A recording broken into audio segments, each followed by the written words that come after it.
Shalom Bapak Ibu dan saudara-saudara.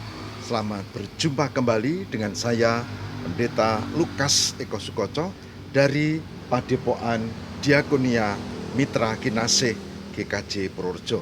Saudara, saya berharap Tuhan memberkati Bapak Ibu dan saudara semua, dan kita menghayati kasih dan penyertaan Tuhan setiap hari.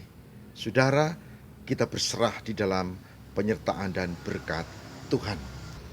Saudara, kemarin sudah saya ungkapkan bahwa manusia hidup di 3 masa, yaitu masa lalu yang adalah sejarah, masa kini yang adalah realitas, dan masa depan yang adalah harapan.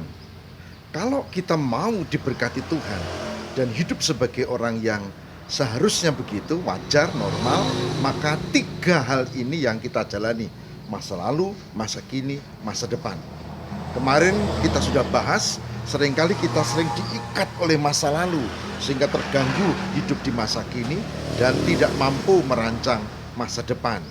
Saudara, hari ini kita akan membahas satu nasihat yang penting, bagaimana kita terarah untuk ke masa depan, sehingga kita diberkati Tuhan. Karena bagi orang yang beriman, masa depan itu ada, masa depan itu real, dan Tuhan menyertai kita. Saudaraku yang terkasih di dalam Tuhan, saya mau mengajak kita untuk bersama-sama mencermati firman Tuhan ini. Amsal 23. Amsal 23 ayat 15, 16, 17, 18, dan 19. Saya ulangi, Amsal 23 ayat 15 sampai dengan 19. Yang demikianlah sabda Tuhan. Amsal 23, 15 sampai 19. Hai anakku,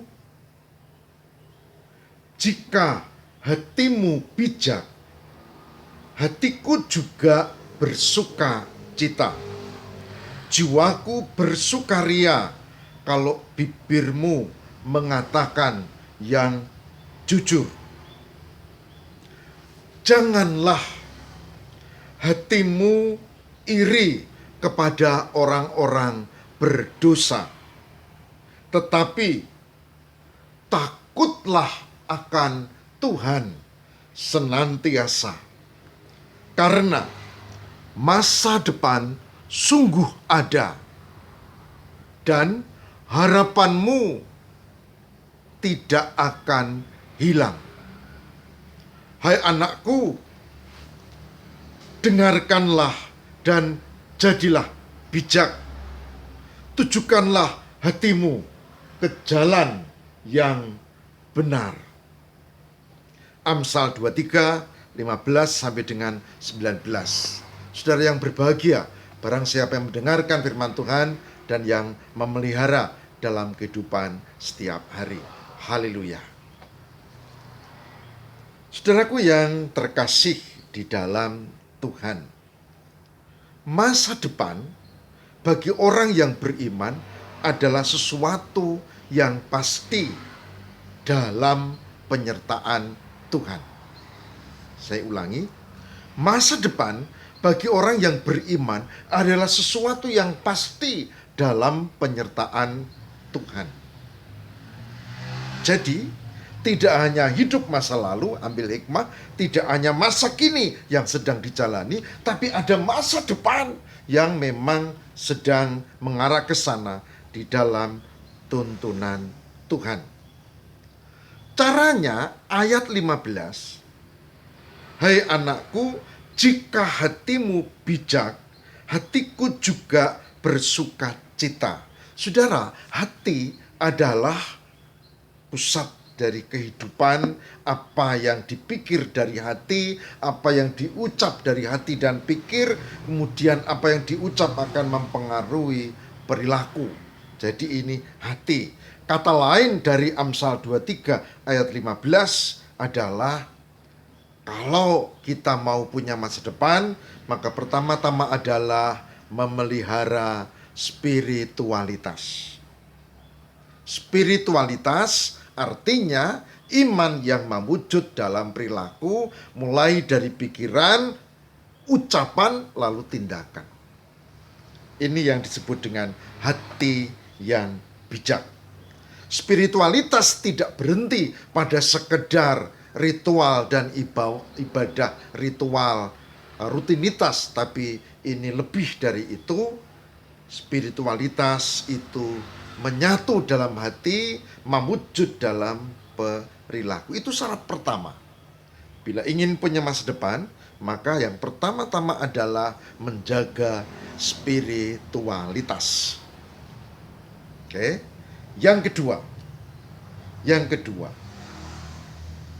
dikatakan jiwaku bersukaria karena bibirmu mengatakan yang jujur. Saudara, tadi sudah saya sebut, spiritualitas itu terkait dengan tindakan. Dan tindakan itu salah satunya adalah ucapan. Maka cara yang terpenting selain memiliki spiritualitas, ayat 16 adalah konsisten. Terus menerus. Bukan, oh kemarin baik sekarang jahat. Bukan, tapi konsisten, terus menerus. Diucapkan, bibirmu mengatakan yang jujur, berarti dalam relasi dengan sesama setiap saat itu yang kita lakukan. Jadi ini saudara, itu yang kedua. Sedangkan yang ketiga itu ayat 17. Ayat 17 dari Amsal 23. Dikatakan apa? Janganlah hatimu iri kepada orang-orang berdosa, tetapi takutlah akan Tuhan. Saudara tahu apa yang poin ini? Poin ini adalah ketaatan. Tidak cukup spiritualitas, tidak cukup konsisten dalam melakukan spiritualitas, tapi ditegaskan di sini adalah ketaatan. Karena ketaatan itu sebetulnya yang melahirkan spiritualitas.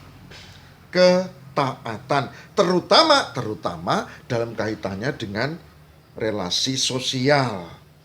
Kadang-kadang spiritualitas kita oke, tapi begitu melihat orang lain yang berdosa kok kelihatannya hidupnya enak kepenak, lalu kita mulai mikir, kok kayak penak ya, padahal dia enggak ke gereja kagak, doa juga enggak, kelihatannya kok ya enak ya, padahal hidupnya ya seperti itu, kasus hukum malah dilakoni kemarin, tapi kok ketok penak ya. Nah, jangan iri seperti itu ya. Jadi spiritualitas, konsisten, dan ketaatan. Yang terakhir, yang keempat dikatakan, karena masa depan sungguh ada dan harapanmu tidak akan hilang. Saudara, poin keempat ini menunjuk pada keyakinan. Masa depanmu sungguh ada, harapanmu tidak akan hilang, kamu punya masa depan, yakinlah gitu. Ini soal keyakinan. Keyakinan bahwa Tuhan menyertai kita, keyakinan bahwa Allah beserta dengan kita, keyakinan bahwa kita dituntun dalam perilaku hidup kita. Keyakinan. Dan yang kelima, yang terakhir, ayat 19. Tidak cukup spiritualitas, tidak cukup konsisten, tidak cukup taat, tidak cukup keyakinan, maka adalah ayat 19. Hai anakku, dengarkanlah dan jadilah bijak. Tujukanlah hatimu ke jalan yang benar. Amsal 23 ayat 19. Saudara, ayat ini kalau diringkas, dengarkan, jadilah bijak, tujukan hatimu ke jalan yang benar. Ini kalau diringkis sebetulnya adalah soal visi. Visi hidup. Visi yang tertuju pada kerajaan Allah. Visi. Visi itu cara pandang kita. visi. Oleh sebab itu ayat lain di Injil Matius dikatakan mata adalah pelita tubuh.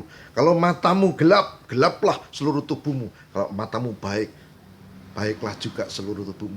Ini soal cara pandang. Gitu. Kalau pakai kacamata hitam, saudara, meskipun terik matahari panas, ini kok mendung ya? Nah, mendung karena kacamatanya. Gitu. Nah, saudara, ini yang kita pelajari hari ini. Semoga untuk menuju masa depan yang lebih baik, tak hanya belajar dari masa lalu, jalani masa kini, tapi ada 5 poin penting, yaitu spiritualitas, konsisten, ketaatan, harapan atau keyakinan, dan yang terakhir adalah visi. Semoga ini menjadikan hal yang penting buat kita, dan teruslah untuk berjuang di dalam penyertaan Tuhan. Saudaraku yang terkasih di dalam Tuhan, selamat untuk menjalani hari-hari yang penuh perjuangan ini. Ingat, yakin bahwa masa depan itu ada dan Tuhan pasti menyertai kita. Mari kita bersama berdoa. Tuhan, kami mohon kekuatan dan berkat-Mu, tuntunan dan penyertaan-Mu, biar Roh Kudus senantiasa ada dalam hati kami, dalam kehidupan kami, sehingga kami berani menjalani masa kini, menatap masa depan di dalam dan beserta Tuhan. Kami hidup dengan memiliki spiritualitas, konsisten, taat, keyakinan yang penuh, dan memiliki visi dalam kasih dan penyertaan Allah. Berdoa untuk segenap umat-Mu, baik mereka yang ada di Indonesia maupun di tempat-tempat lain. Berdoa untuk para medis, dokter, perawat yang sekarang berjuang bersama-sama dengan rekan-rekan dari berbagai jaringan untuk mengatasi pandemi COVID-19. Berdoa untuk para korban yang terpapar virus ini, bahkan sebagian tak bisa tertolong. Semoga Tuhan memberkati terlebih keluarganya untuk mendampingi. Berdoa untuk pemerintah kami, berkati membuat strategi yang tepat di tengah pandemi. Berdoa secara khusus buat kami semua supaya kami tidak miris, karena kami tahu masa depan ada dan Tuhan akan beri yang terbaik buat kami. Terima kasih ya Allah, inilah doa kami demi Kristus pengantara kami. Haleluya. Amin.